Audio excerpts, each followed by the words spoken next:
आज की पेशकश है हिंदी के महान उपन्यास सम्राट मुंशी प्रेमचंद की कहानी त्रियाचरित्र। वीडियो में आगे बढ़ने से पहले चैनल को सब्सक्राइब जरूर कर ले। तो चलिए शुरू करते हैं। सेठ लगनदास जी के जीवन की बगिया फलहीन थी। कोई ऐसा मानवीय, आध्यात्मिक या चिकित्सात्मक प्रयत्न न था जो उन्होंने न किया हो।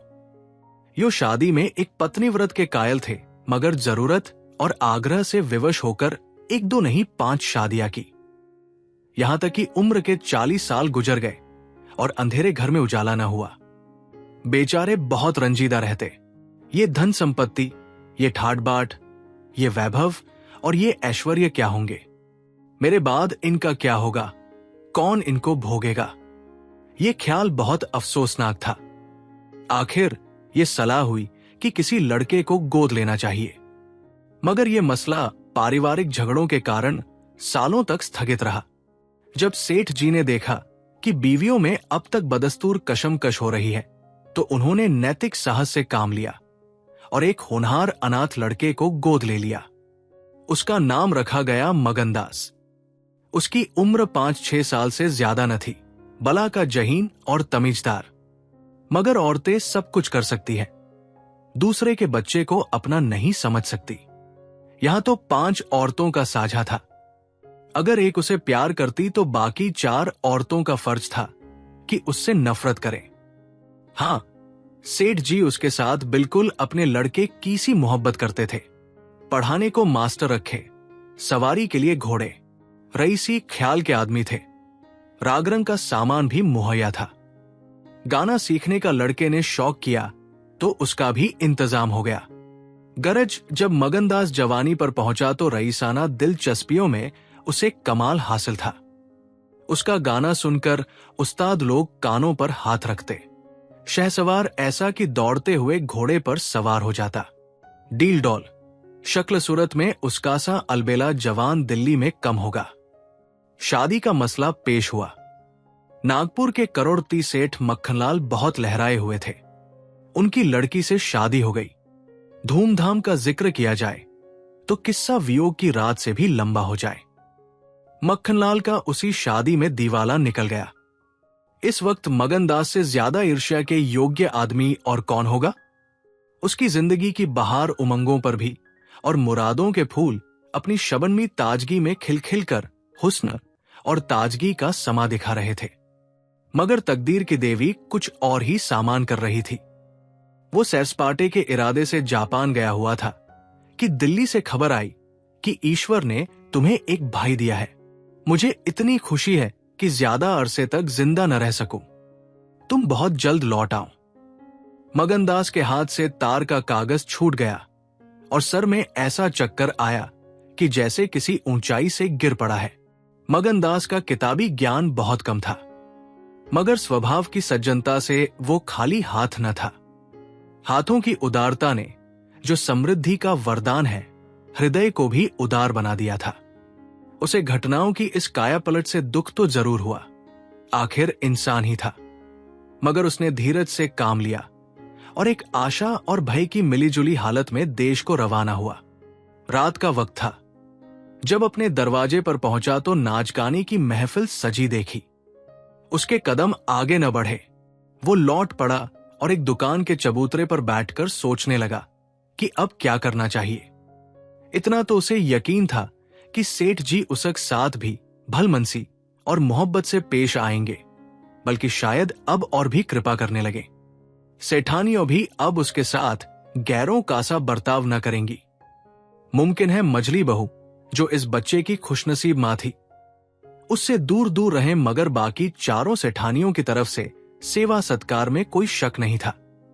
उनकी डाह से वो फायदा उठा सकता था।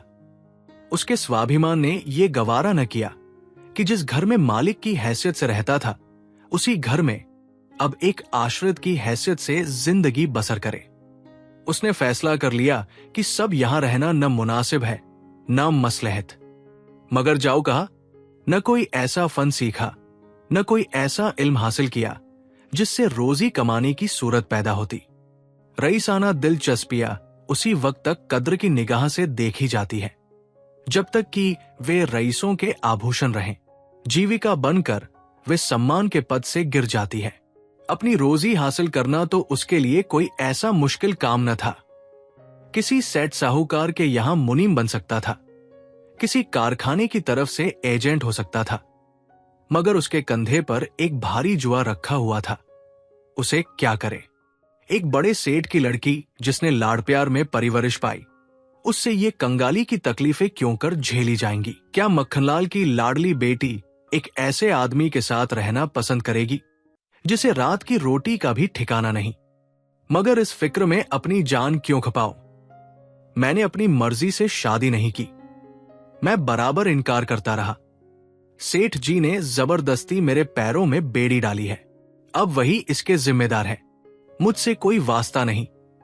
लेकिन जब उसने दोबारा ठंडे दिल से इस मसले पर गौर किया तो बचाव की कोई सूरत नजर न आई।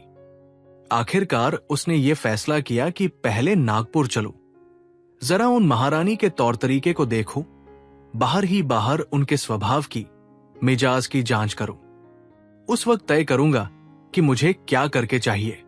अगर रईसी की बू उनके दिमाग से निकल गई है और मेरे साथ रूखी रोटियां खाना उन्हें मंजूर है तो इससे अच्छा फिर और क्या।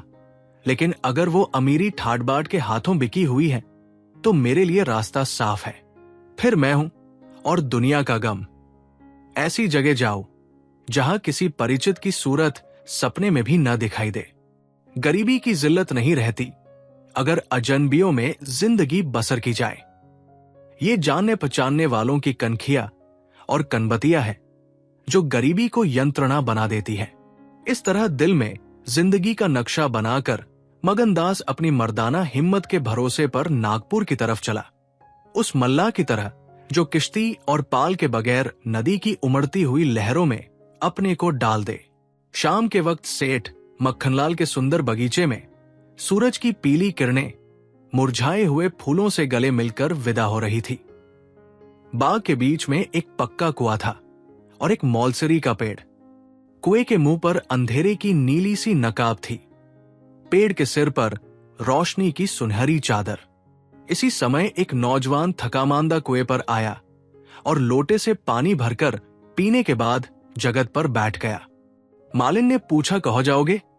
मगनदास ने जवाब दिया कि जाना तो था बहुत दूर, मगर यही रात हो गई, यहां कहीं ठहरने का ठिकाना मिल जाएगा। मालिन, चले जाओ सेठ जी की धर्मशाला में, बड़े आराम की जगह है। मगनदास, धर्मशाला में तो मुझे ठहरने का कभी संयोग नहीं हुआ। कोई हर्ज न हो तो यहीं पड़ा रहूं। यहां कोई रात को रहता है? मालिन भाई, मैं यहां ठहरने को न कहूंगी। ये बाई जी की बैठक है, झरोखे में बैठकर सेर किया करती है। कहीं देखभाल ले तो मेरे सिर में एक बाल भी न रहे। मगनदास, बाई जी कौन?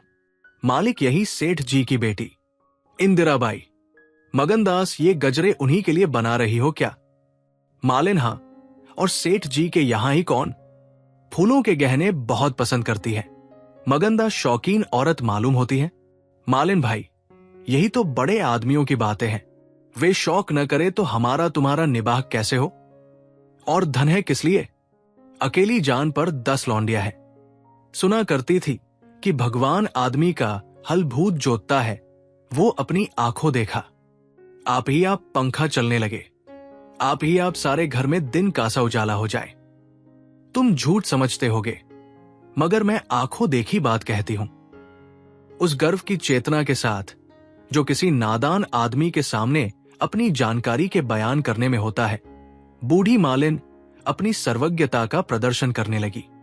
मगनदास ने उकसाया होगा, भाई, बड़े आदमी की बातें निराली होती है, लक्ष्मी के बस में सब कुछ है, मगर अकेली जान पर 10 लौंडिया? समझ में नहीं आता। मालिन ने बुढ़ापे के चिड़चिड़ेपन से जवाब दिया, तुम्हारी समझ मोटी हो तो कोई क्या करे। कोई पान लगाती है, कोई पंखा झलती है, कोई कपड़े पहनाती है। 2000 रुपए में तो सैज गाड़ी आई थी। चाहो तो मुंह देख लो, उस पर हवा खाने जाती है। एक बंगालिन गाना बजाना सिखाती है, मेम पढ़ाने आती है, शास्त्री जी संस्कृत पढ़ाते हैं। कागज पर ऐसी मूरत बनाती है कि अब बोली और अब बोली। दिल की रानी है, बेचारी के भाग फूट गए। दिल्ली के सेठ लगनदास के गोद लिए हुए लड़के से ब्याह हुआ था, मगर राम जी की लीला 70 बरस के मुर्दे को लड़का दिया। कौन पति आएगा? जब से ये सुनावनी आई है तब से बहुत उदास रहती है। एक दिन रोती थी। मेरे सामने की बात है। बाप ने देख लिया, समझाने लगे, लड़की को बहुत चाहते हैं। सुनती हूं दामाद को यही बुलाकर रखेंगे। नारायण करे, मेरी रानी दूधों नहाए पूतों फले। माली मर गया था, उन्होंने आड़ न ली होती तो घर भर के टुकड़े मांगती। मगनदास ने एक ठंडी सांस ली। बेहतर है अब यहां से अपनी इज्जत-आबरू लिए हुए चल दो, यहां मेरा निभा न होगा। इंदिरा रईस जादी है, तुम इस काबिल नहीं हो कि उसके शौहर बन सको। मालिन से बोला तो धर्मशाला में जाता हूं, जाने वहां खाटवाट मिल जाती है कि नहीं, मगर रात ही तो काटनी है, किसी तरह कट ही जाएगी। रईसों के लिए मखमली गद्दे चाहिए, हम मजदूरों के लिए पुआल ही बहुत है। ये कहकर उसने लुटिया उठाई, डंडा संभाला और दर्द भरे दिल से एक तरफ चल दिया। उस वक्त इंदिरा अपने झरोखे पर बैठी हुई इन दोनों की बातें सुन रही थी। कैसा संयोग है कि स्त्री को स्वर्ग की सब सिद्धियों प्राप्त है और उसका पति आवारों की तरह मारा मारा फिर रहा है। उसे रात काटने का ठिकाना नहीं। मगनदास निराश विचारों में डूबा हुआ शहर से बाहर निकल आया और एक सराय में ठहरा, जो सिर्फ इसलिए मशहूर थी कि वहां शराब की एक दुकान थी। यहां आसपास से मजदूर लोग आकर अपने दुख को भुलाया करते थे। जो भूले भटके मुसाफिर यहां ठहरते, उन्हें होशियारी और चौकसी का व्यावहारिक पाठ मिल जाता था। मगनदास थका मांदा था ही, एक पेड़ के नीचे चादर बिछाकर सो रहा, और जब सुबह को नींद खुली तो उसे किसी पीरोलिया के ज्ञान की सजीव दीक्षा का चमत्कार दिखाई पड़ा, जिसकी पहली मंजिल वैराग्य है। उसकी छोटी सी पोटली, जिसमें 2-1 कपड़े और थोड़ा सा रास्ते का खाना और लुटियाडोर बंधी हुई थी, गायब हो गई। उन कपड़ों को छोड़कर जो उसके बदन पर थे, अब उसके पास कुछ भी न था, और भूख, जो कंगाली में और भी तेज हो जाती है, उसे बेचैन कर रही थी। मगर वो दृढ़ स्वभाव का आदमी था। उसने किस्मत का रोना न रोया और किसी तरह गुजर करने की तदबीरें सोचने लगा। लिखने और गणित में उसे अच्छा अभ्यास था, मगर इस हैसियत में उससे फायदा उठाना असंभव था। उसने संगीत का बहुत अभ्यास किया था। किसी रसिक रईस के दरबार में उसकी कद्र हो सकती थी, मगर उसके पुरुषोचित अभिमान ने इस पेशे को अखेतार करने इजाजत न दी। वो आला दर्जे का घुड़सवार था और ये फन मजे में पूरी शान के साथ उसकी रोजी का साधन बन सकता था। ये पक्का इरादा करके उसने हिम्मत से कदम आगे बढ़ाए। ऊपर से देखने पर यह बात यकीन के काबिल नहीं मालूम होती, मगर वो अपना बोझ हल्का हो जाने से इस वक्त बहुत उदास नहीं था। मर्दाना हिम्मत का आदमी ऐसी मुसीबतों को उसी निगाह से देखता है जिसमें एक होशियार विद्यार्थी परीक्षा के प्रश्नों को देखता है। उसे अपनी हिम्मत आजमाने का, एक मुश्किल से जूझने का मौका मिल जाता है। उसकी हिम्मत अजनाने ही मजबूत हो जाती है। अक्सर ऐसे मार के मर्दाना हौसले के लिए प्रेरणा का काम देते हैं। मगनदास इस जोश से कदम बढ़ाता चला जाता था कि जैसे कामयाबी की मंजिल सामने नजर आ रही है, मगर शायद वहां के घोड़ों ने शरारत और बिगड़ैलपन से तौबा कर ली थी, या वे स्वाभाविक रूप से बहुत मजे में धीमे धीमे चलने वाले थे। वो जिस गांव में जाता, निराशा को उकसाने वाला जवाब पाता। आखिरकार शाम के वक्त जब सूरज अपनी आखिरी मंजिल पर जा पहुंचा था, उसकी कठिन मंजिल तमाम हुई। नागरघाट के ठाकुर अटल सिंह ने उसकी चिंता को समाप्त किया। ये एक बड़ा गांव था। पक्के मकान बहुत थे, मगर उनमें प्रेतात्माएं आबाद थी। कई साल पहले प्लेग ने आबादी के बड़े हिस्से को इस क्षण भंगुर संसार से उठाकर स्वर्ग में पहुंचा दिया था। इस वक्त प्लेग के बचे खुचे वे लोग गांव के नौजवान और शौकीन जमींदार साहब और हल्के के कारगुजार और रोबीले थानेदार साहब थे। उनकी मिलीजुली कोशिशों से गौव में सतयुग का राज था। धन दौलत को लोग जान का अजाब समझते थे, उसे गुनाह की तरह छुपाते थे। घर घर में रुपए रहते हुए लोग कर्ज ले लेकर खाते और फटेहालों की तरह रहते थे। इसी में निभा था। काजल की कोठरी थी, सफेद कपड़े पहनना उन पर धब्बा लगाना था। हुकूमत और जबरदस्ती का बाजार गर्म था। अहीरों के यहां आंजन के लिए भी दूध न था। थाने में दूध की नदी बहती थी। मवेशी खाने के मुहर्रिर दूध की कुलिया करते थे। इसी अंधेर नगरी को मगनदास ने अपना घर बनाया। ठाकुर साहब ने असाधारण उदारता से काम लेकर उसे रहने के लिए एक मकान भी दे दिया, जो केवल बहुत व्यापक अर्थों में मकान कहा जा सकता था। इसी झोंपड़ी में वो एक हफ्ते से जिंदगी के दिन काट रहा है। उसका चेहरा जर्द है और कपड़े मैले हो रहे हैं, मगर ऐसा मालूम होता है कि उस अब इन बातों की अनुभूति ही नहीं रही। जिंदा है मगर जिंदगी रुखसत हो गई है। हिम्मत और हौसला मुश्किल को आसान कर सकते हैं, आंधी और तूफान से बचा सकते हैं, मगर चेहरे को खिला सकना उनके सामर्थ्य से बाहर है। टूटी हुई नाव पर बैठकर मल्हार गाना हिम्मत का काम नहीं, हिमाकत का काम है। एक रोज जब शाम के वक्त वो अंधेरे में खाट पर पड़ा हुआ था, एक औरत उसके दरवाजे पर आकर भीख मांगने लगी। मगनदास का आवाज परिचित जान पड़ी। बाहर आकर देखा तो वही चंपा मालिन थी। कपड़े तार तार, मुसीबत की रोती हुई तस्वीर। बोला, मालिन, तुम्हारी ये क्या हालत है? मुझे पहचानती हो? मालिन ने चौंक कर देखा और पहचान गई। रोकर बोली, बेटा, अब बताओ मेरा कहाँ ठिकाना लगे? तुमने मेरा बना बनाया घर उजाड़ दिया। न उस दिन तुमसे बात करती ने मुझे पर यह विपत पड़ती। बाई ने तुम्हें बैठे देख लिया, बातें भी सुनी। सुबह होते ही मुझे बुलाया और बरस पड़ी। नाक कटवा लूंगी, मुंह में कालिख लगवा दूंगी। चुड़ैल, कुटनी, तू मेरी बात किसी गैर आदमी से क्यों चलाए? तू दूसरों से मेरी चर्चा करे। वो क्या तेरा दामाद था जो तू उससे मेरा दुखड़ा रोती थी? जो कुछ मुंह में आया बकती रही, मुझसे भी न सहा गया। रानी रुठेंगी, अपना सुहाग लेंगी। बोली, बाई जी, मुझसे कसूर हुआ, लीजिए अब जाती हूं। छींकते नाक करती है तो मेरा निबाह यहां ना होगा। ईश्वर ने मूंग दिया है तो आहार भी देगा। 4 घर से मांगूंगी तो पेट को हो जाएगा। उस छोकरी ने मुझे खड़े खड़े निकलवा दिया। बताओ, मैंने तुमसे उसकी कौन सी शिकायत की थी? उसकी क्या चर्चा की थी? मैं तो उसका बखान कर रही थी। मगर बड़े आदमियों का गुस्सा भी बड़ा होता है। अब बताओ, मैं किसकी होकर रहूं? 8 दिन इसी तरह टुकड़े मांगते हो गए हैं। एक भतीजी उन्हीं के यहां लौंडियों में नौकर थी। उसी दिन उसे भी निकाल दिया। तुम्हारी बदौलत जो कभी न किया था वो करना पड़ा। तुम्हें कहां का दोष लगाऊं? किस्मत में जो कुछ लिखा था देखना पड़ा। मगनदास सन्नाटे में आ गया।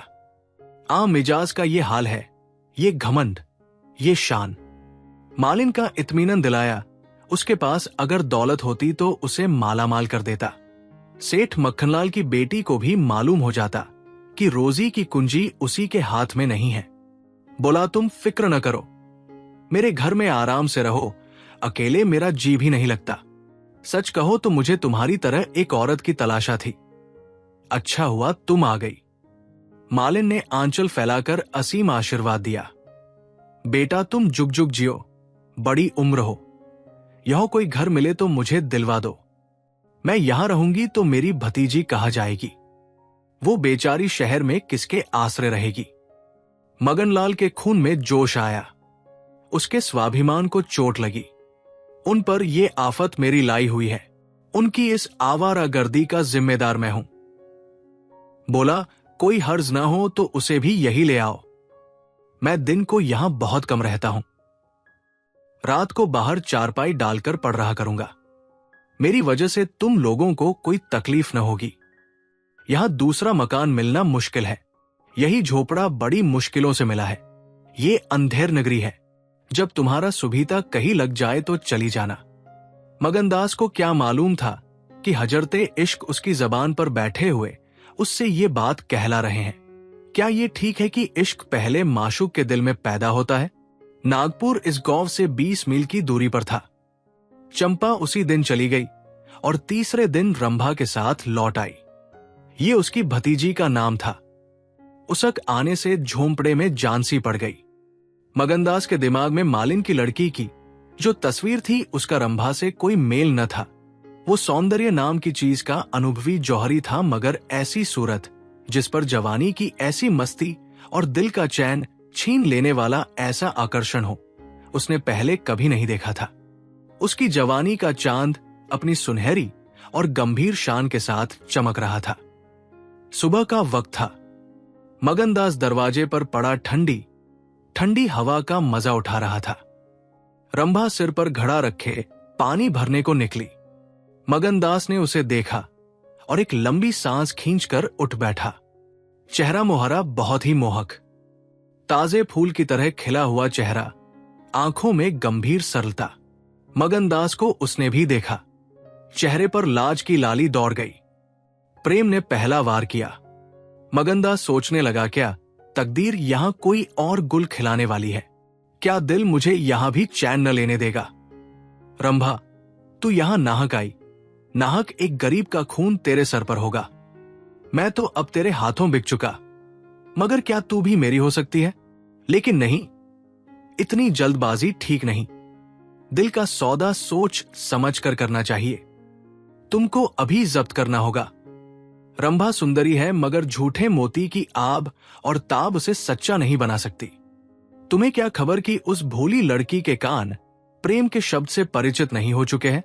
कौन कह सकता है कि उसके सौंदर्य की वाटिका पर किसी फूल चुनने वाले के हाथ नहीं पड़ चुके हैं? अगर कुछ दिनों की दिलबस्तगी के लिए कुछ चाहिए तो तुम आजाद हो, मगर ये नाजुक मामला है, जरा संभल के कदम रखना। पेशेवर जातों में दिखाई पड़ने वाला सौंदर्य अक्सर नैतिक बंधनों से मुक्त होता है। 3 महीने गुजर गए। मगनदास रंभा को ज्यों-ज्यों बारीक से बारीक निगाहों से देखता त्यों उस पर प्रेम का रंग गाढ़ा होता जाता था। वो रोज उसे कुएं से पानी निकालते देखता, वो रोज घर में झाड़ू देती, रोज खाना पकाती। मगनदास को उन ज्वार की रोटियां में जो मजा आता था, वो अच्छे से अच्छे व्यंजनों में भी न आया था। उसे अपनी कोठरी हमेशा साफ सुथरी मिलती। न जाने कौन उसका बिस्तर बिछा देता। क्या ये रंभा की कृपा थी? उसकी निगाहें शर्मीली थी। उसने उसे कभी अपनी तरफ चचल आंखों से ताकते नहीं देखा। आवाज कैसी मीठी। उसकी हंसी की आवाज कभी उसके कान में नहीं आई। अगर मगनदास उसके प्रेम में मतवाला हो रहा था तो कोई ताज्जुब की बात नहीं थी। उसकी भूखी निगाहें बेचैनी और लालसा में डूबी हुई हमेशा रंभा को ढूंढा करती। वो जब किसी गांव को जाता तो मीलों तक उसकी जिद्दी और बेताब आंखें मुड़कर झोंपड़े के दरवाजे की तरफ आती। उसकी ख्याति आसपास फैल गई थी, मगर उसके स्वभाव की सरलता और उदार हृदयता से अक्सर लोग अनुचित लाभ उठाते थे। इंसाफ पसंद लोग तो स्वागत सत्कार से काम निकाल लेते, और जो लोग ज्यादा समझदार थे वे लगातार तकाजों का इंतजार करते। चूंकि मगनदास इस फन को बिल्कुल नहीं जानता था, बावजूद दिन रात की दौड़ धूप के गरीबी से उसका गला न छूटता। जब वो रंभा को चक्की पीसते हुए देखता तो गेहूं के साथ उसका दिल भी पिस जाता था। वो कुसे पानी निकालती तो उसका कलेजा निकल आता। जब वो पड़ोस की औरतों के कपड़े सीती तो कपड़ों के साथ मगनदास का दिल छिद जाता। मगर कुछ बस था न काबू। मगनदास की हृदय भेदी दृष्टि को इसमें तो कोई संदेह नहीं था कि उसके प्रेम का आकर्षण बिल्कुल बेअसर नहीं है, वरना रंभा की उन वफा से भरी हुई खातिरदारियों की तुक वो कैसे बिठाता। वफा ही वो जादू है, रूप के गर्व का सिर नीचा कर सकता है। मगर प्रेमिका के दिल में बैठने का मादा उसमें बहुत कम था। कोई दूसरा मनचला प्रेमी अब तक अपने वशीकरण में कामयाब हो चुका होता, लेकिन मगनदास ने दिल आशिक का पाया था और जबान माशूक की। एक रोज शाम के वक्त चंपा किसी काम से बाजार गई हुई थी और मगनदास हमेशा की तरह चारपाई पर पड़ा सपने देख रहा था। रंभा अद्भुत छटा के साथ आकर उसके सामने खड़ी हो गई। उसका भोला चेहरा कमल की तरह खिला हुआ था और आंखों से सहानुभूति का भाव झलक रहा था। मगनदास ने उसकी तरफ पहले आश्चर्य और फिर प्रेम की निगाहों से देखा और दिल पर जोर डालकर बोला, आओ रंभा, तुम्हें देखने को बहुत दिन से आंखें तरस रही थी। रंभा ने भोलेपन से कहा, मैं यहां न आती तो तुम मुझसे कभी न बोलते। मगनदास का हौसला बढ़ा। बोला, बिना मर्जी पाए तो कुत्ता भी नहीं आता। रंभा मुस्कराई, कली खिल गई। मैं तो आप ही चली आई। मगनदास का कलेजा उछल पड़ा। उसने हिम्मत करके रंभा का हाथ पकड़ लिया और भावावेश से कांपती हुई आवाज में बोला, नहीं रंभा, ऐसा नहीं है। ये मेरी महीनों की तपस्या का फल है। मगनदास ने बेताब होकर उसे गले से लगा लिया। जब वो चलने लगी तो अपने प्रेमी की ओर प्रेम भरी दृष्टि से देखकर बोली, अब ये प्रीत हमको निभानी होगी। पौ फटने के वक्त जब सूर्य देवता के आगमन की तैयारी हो रही थी, मगनदास की आंखें खुली रंभा आटा पीस रही थी। उस शांतिपूर्ण सन्नाटे में चक्की की घुमर घुमर बहुत सुहानी मालूम होती थी और वह उसके सुर से सुर मिलाकर अपने प्यारे ढंग से गा रही थी। झुलनिया मोरी पानी में गिरी, मैं जानू पिया मौको मने है, उल्टी मनावन मोको पड़ी। झुलनिया मोरी पानी में गिरी। साल भर गुजर गया। मगनदास की मोहब्बत और रंभा के सलीके न मिलकर उस वीरान झोंपड़े को कुछ बाग बना दिया। अब वहां गाय थी, फूलों की क्यारियां थी और कई देहाती ढंग के मोढ़े थे। सुख सुविधा की अनेक चीजें दिखाई पड़ती थी। एक रोज सुबह के वक्त मगनदास कहीं जाने के लिए तैयार हो रहा था कि एक संभ्रांत व्यक्ति अंग्रेजी पोशाक पहने उसे ढूंढता हुआ आ पहुंचा और उसे देखते ही दौड़कर गले से लिपट गया। मगनदास और वह दोनों एक साथ पढ़ा करते थे। वो अब वकील हो गया था। मगनदास ने भी अब पहचाना और कुछ झेमता और कुछ झिझकता उससे गले लिपट गया। बड़ी देर तक दोनों दोस्त बातें करते रहे। बातें क्या थी, घटनाओं और संयोगों की एक लंबी कहानी थी। कई महीने हुए सेठ लगन का छोटा बच्चा चेचक की नजर हो गया। सेठ जी ने दुख के मारे आत्महत्या कर ली और अब मगनदास सारी जायदाद, कोठी इलाके और मकानों का एकछत्र स्वामी था। सेठानियों में आपसी झगड़े हो रहे थे। कर्मचारियों ने गबन को अपना ढंग बना रखा था। बड़ी सेठानी उसे बुलाने के लिए खुद आने को तैयार थी, मगर वकील साहब ने उन्हें रोका था। तब मगनदास ने मुस्कुरा कर पूछा, तुम्हें क्यों कर मालूम हुआ कि मैं यहां हूं? तो वकील साहब ने फरमाया, महीने भर से तुम्हारी टो में हूं। सेठ मखनलाल ने अतापता बतलाया, तुम दिल्ली पहुंचे और मैंने अपना महीने भर का बिल पेश किया। रंभा अधीर हो रही थी कि ये कौन है और इनमें क्या बातें हो रही है। 10 बजते बजते वकील साहब मगनदास से एक हफ्ते के अंदर आने का वादा लेकर विदा हुए। उसी वक्त रंभा आ पहुंची और पूछने लगी, ये कौन थे? इनका तुमसे क्या काम था? मगनदास ने जवाब दिया, यमराज का दूत। रंभा, क्या अजगुन बकते हो? मगन, नहीं नहीं रंभा, ये अजगुन नहीं है, ये सचमुच मेरी मौत का दूत था। मेरी खुशियों के बाग को रौंदने वाला, मेरी हरी भरी खेती को उजाड़ने वाला। रंभा, मैंने तुम्हारे साथ दगा की है। मैंने तुम्हें अपने फरेब के जाल में फंसाया है। मुझे माफ करो। मोहब्बत ने मुझसे ये सब करवाया। मैं मगन सिंह ठाकुर नहीं हूं। मैं सेठ लगनदास का बेटा और सेठ मक्खनलाल का दामाद हूं। मगनदास को डर था कि रंभा ये सुनते ही चौंक पड़ेगी और शायद उसे जालिम, दगाबाज कहने लगे, मगर उसका ख्याल गलत निकला। रंभा ने आंखों में आंसू भरकर सिर्फ इतना कहा, तो क्या तुम मुझे छोड़कर चले जाओगे? मगनदास ने उसे गले लगाकर कहा। रंभा, क्यों? मगन, इसलिए कि इंदिरा बहुत होशियार, सुंदर और धनी है। रंभा, मैं तुम्हें न छोड़ूंगी। कभी इंदिरा की लौंडी थी, अब उनकी सौत बनूंगी। तुम जितनी मेरी मोहब्बत करोगे उतनी इंदिरा की तो न करोगे, क्यों? मगनदास इस भोलेपन पर मतवाला हो गया। मुस्कुराकर बोला, अब इंदिरा तुम्हारी लौंडी बनेगी, मगर सुनता हूं वो बहुत सुंदर है, कहीं मैं उसकी सूरत पर लुभा न जाऊं। मर्दों का हाल तुम नहीं जानती, मुझे अपने ही से डर लगता है। रंभा ने विश्वास भरी आंखों से देखकर कहा, क्या तुम भी ऐसा करोगे? जो जी में आए करना, मैं तुम्हें न छोड़ूंगी। इंदिरा रानी बने, मैं लौंडी हूंगी, क्या इतने पर भी मुझे छोड़ दोगे? मगनदास की आंखें डबडबा गई। बोला, प्यारी, मैंने फैसला कर लिया है कि दिल्ली न जाऊंगा। ये तो मैं कह ही न पाया कि सेठ जी का स्वर्गवास हो गया। बच्चा उनसे पहले ही चल बसा था। अफसोस सेठ जी के आखिरी दर्शन भी न कर सका। अपना बाप भी इतनी मोहब्बत नहीं कर सकता। उन्होंने मुझे अपना वारिस बनाया है। वकील साहब कहते थे कि सेठानियों में अनबन है, नौकर चाकर लूटमार मचा रहे हैं। वहां का ये हाल है और मेरा दिल वहां जाने पर राजी नहीं होता। दिल तो यहां है, वहां कौन जाए। रंभा जरा देर तक सोचती रही, फिर बोली, तो मैं तुम्हें छोड़ दूंगी। इतने दिन तुम्हारे साथ रही, जिंदगी का सुख लूटा। अब जब तक जीऊंगी इस सुख का ध्यान करती रहूंगी। मगर तुम मुझे भूल तो न जाओगे? साल में एक बार देख लिया करना, इसी झोपड़े में आकर। मगनदास ने बहुत रोका मगर आंसू न रुक सके। बोले, रंभा सी बातें न करो, कलेजा बैठा जाता है। मैं तुम्हें छोड़ नहीं सकता, इसलिए नहीं कि तुम्हारे ऊपर कोई एहसान है। तुम्हारी खातिर नहीं, अपनी खातिर। वो शांति, वो प्रेम, वो आनंद जो मुझे यहां मिलता है और कहीं नहीं मिल सकता। खुशी के साथ जिंदगी बसर हो, यही मनुष्य के जीवन का लक्ष्य है। मुझे ईश्वर ने ये खुशी यहां दे रखी है, तो मैं उसे क्यों छोड़ूं?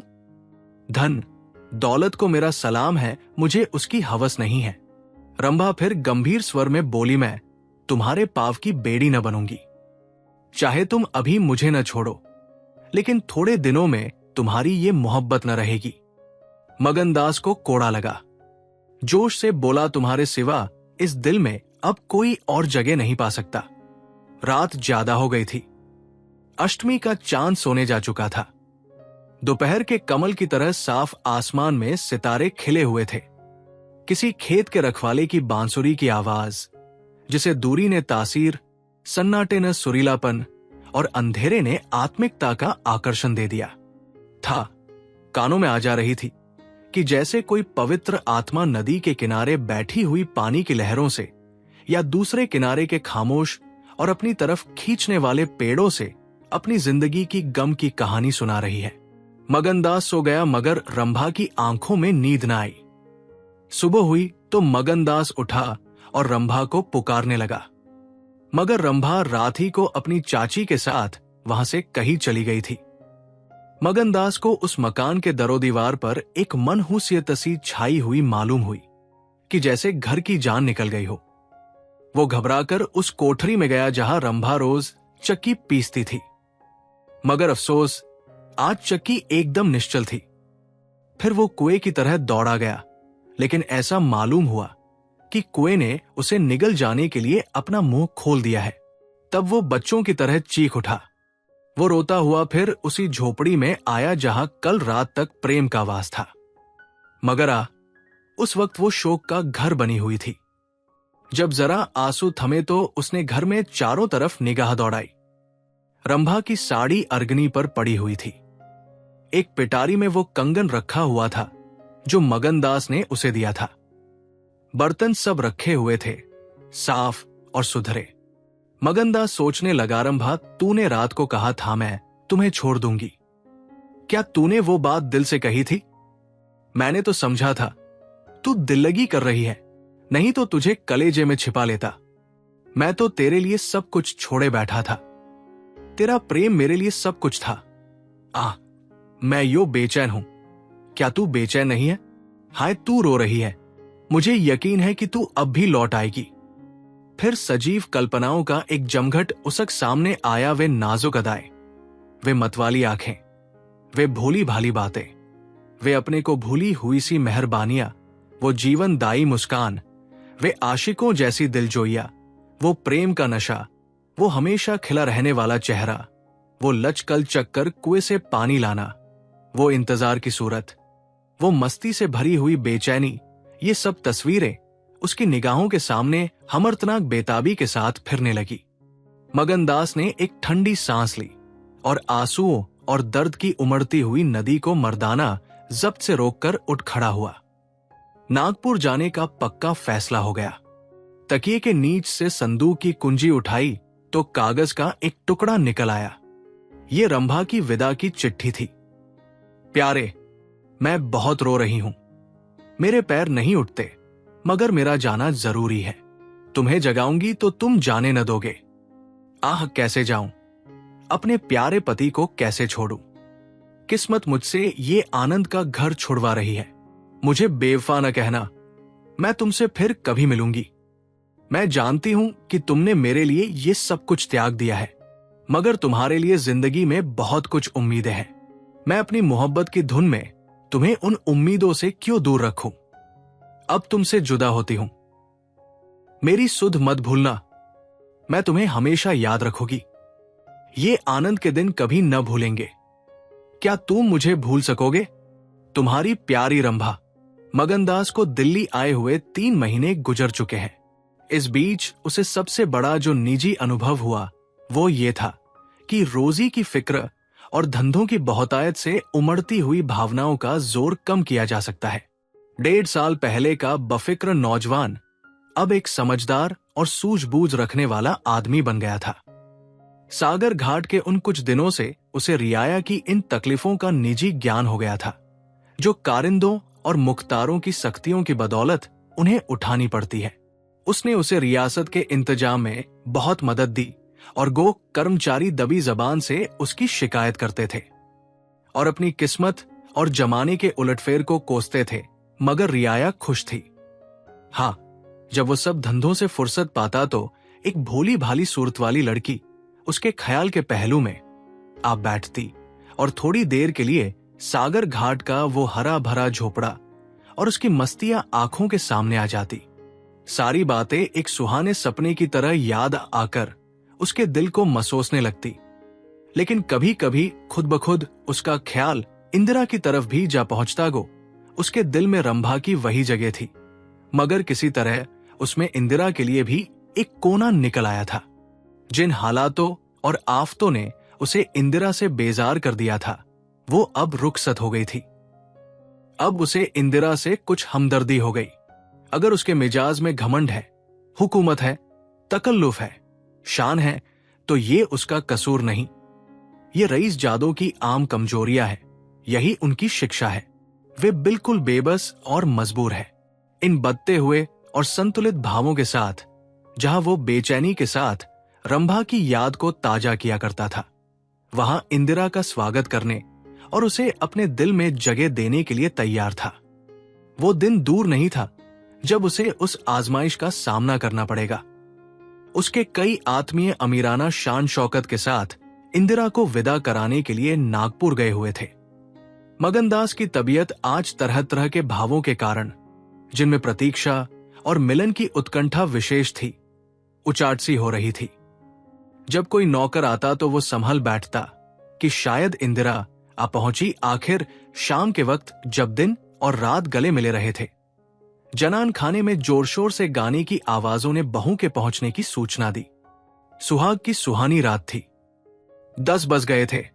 खुले हुए हवादार सहन में चांदनी छिटकी हुई थी। वो चांदनी जिसमें नशा है, आरजू है और खिंचाव है। गमलों में खिले हुए गुलाब और चंपा के फूल चांद की सुनहरी रोशनी में ज्यादा गंभीर और खामोश नजर आते थे। मगनदास इंदिरा से मिलने के लिए चला। उसके दिल से लालसाएं जरूर थी, मगर एक पीड़ा भी थी। दर्शन की उत्कंठा थी, मगर प्यास से खोली। मोहब्बत नहीं, प्राणों का खिंचाव था जो उसे खींचे लिए जाता था। उसके दिल में बैठी हुई रंभा शायद बार बार बाहर निकलने की कोशिश कर रही थी, इसीलिए दिल में धड़कन हो रही थी। वो सोने के कमरे के दरवाजे पर पहुंचा। रेशमी पर्दा पड़ा हुआ था। उसने पर्दा उठा दिया। अंदर एक औरत सफेद साड़ी पहने खड़ी थी। हाथ में चंद खूबसूरत चूड़ियों के सिवा उसके बदन पर एक जेवर भी न था। ज्यों ही पर्दा उठा और मगनदास ने अंदर कदम रखा, वो मुस्कुराती हुई उसकी तरफ बढ़ी। मगनदास ने उसे देखा और चकित होकर बोला रंभा, और दोनों प्रेमावेश से लिपट गए। दिल में बैठी हुई रंभा बाहर निकल आई थी। साल भर गुजरने के बाद एक दिन इंदिरा ने अपने पति से कहा, क्या रंभा को बिल्कुल भूल गए? कैसे बेवफा हो? कुछ याद है उसने चलते वक्त तुमसे क्या बिनती की थी? मगनदास ने कहा, खूब याद है। वो आवाज भी कानों में गूंज रही है। मैं रंभा को भूली भाली लड़की समझता था। ये नहीं जानता था कि ये त्रियाचरित्र का जादू है। मैं अपनी रंभा को अब भी इंदिरा से ज्यादा प्यार करता हूं। तुम्हें डाह तो नहीं होती? इंदिरा ने हंसकर जवाब दिया, डाह क्यों हो? तुम्हारी रंभा है तो क्या मेरा मगन सिंह नहीं है? मैं अब भी उस पर मरती हूं। दूसरे दिन दोनों दिल्ली से एक राष्ट्रीय समारोह में शरीक होने का बहाना करके रवाना हो गए और सागर घाट जा पहुंचे। वो झोपड़ा, वो मोहब्बत का मंदिर, वो प्रेम भवन फूलों और हरियाली से लहरा रहा था। चंपा मालिन उन्हें वहां मिली। गांव के जमींदार उनसे मिलने के लिए आए। कई दिन तक फिर मगनसे को घोड़े निकालने पड़े। रंभा कुएं से पानी लाती, खाना पकाती, फिर चक्की पीसती और गाती। गांव की औरतें फिर उससे अपने कुर्ते और बच्चों की लेसदार टोपियां सिलवाती है। हाँ, इतना जरूर कहती है कि उसका रंग कैसा निखर आया है, हाथ पांव कैसे मुलायम पड़ गए हैं। किसी बड़े घर की रानी मालूम होती है, मगर स्वभाव वही है, वही मीठी बोली है, वही मुरुवत, वही हंसमुख चेहरा। इस तरह एक हफ्ता इस सरल और पवित्र जीवन का आनंद उठाने के बाद दोनों दिल्ली वापस आए और अब 10 साल गुजरने पर भी साल में एक बार उस झोपड़े के नसीब जागते हैं। वो मोहब्बत की दीवार अभी तक उन दोनों प्रेमियों को अपनी छाया में आराम देने के लिए खड़ी है।